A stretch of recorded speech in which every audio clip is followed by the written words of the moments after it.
सम्मान्य सभापति महोदय, पूज्य गुरुजी और गुरुमावृंद, विज्ञ विचारक मंडली, उपस्थित थिबा मोर स्नेहर छोट बड़ भाई और भौणी माने तथा मोर सहपाठी सहपाठिनीगण, मु सावित्री बरिया अष्टम श्रेणी जड़े छात्री अटे। मते आज गुरु दिवस उपलक्षे किछि कहबाक सुजोग मिलिथिबारु मु मो निजको धन्य माने करूछि। जदि मोर वक्तव्य कोनोसी त्रुटि थाए ताहेले आपणक ज्ञानी गुणी सरल हृदय मते क्षमा करिदेबे बोली आशा प्रकाश करूछि। गुरु ब्रह्मा गुरु विष्णु गुरुदेव महेश्वर गुरु साक्षात परम ब्रह्म तस्मै श्री गुरवे नमः। गुरु शब्दटी दुईटी अक्षरर समाहार। गुर अर्थ हेउछि अंधकार एवं रुर अर्थ ज्ञान, अर्थात जी आमको अज्ञान रूपी अंधकार को दूर करी ज्ञान रूपक आलोक प्रदान करिथांती से हेउछंती गुरु।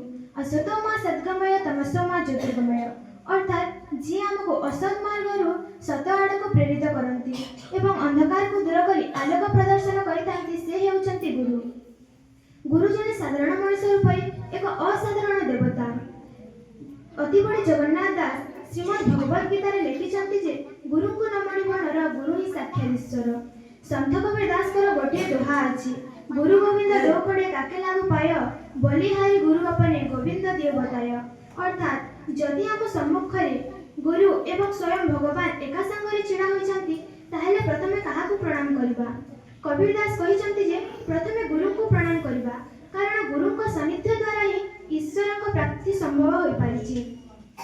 भगवान श्रीकृष्ण अर्जुन को गीता ज्ञान देवा समय कहिछंती जे गुरु न कले हे अर्जुन काहु पाइब सद ज्ञान। एथिरु स्पष्ट अनुमेय जे गुरु बिना सद ज्ञान प्राप्ति असंभव अटे। आज हेउछि सेही गुरुଙ୍କ जन्मदिन जे कि भारत रे दिने राष्ट्रपति थिले।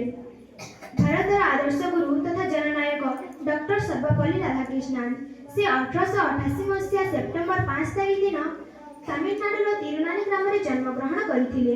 तांकर पिता वीरस्वामी जाति रे ब्राह्मण थिले।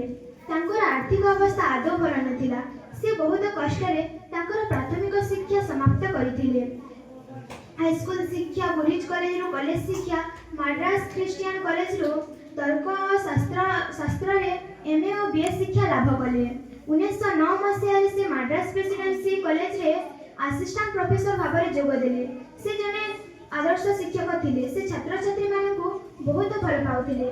तांकर जीवन काल मध्ये रे से अनेक छात्र मानकु निजर नीति और आदर्श रे गढिछंती।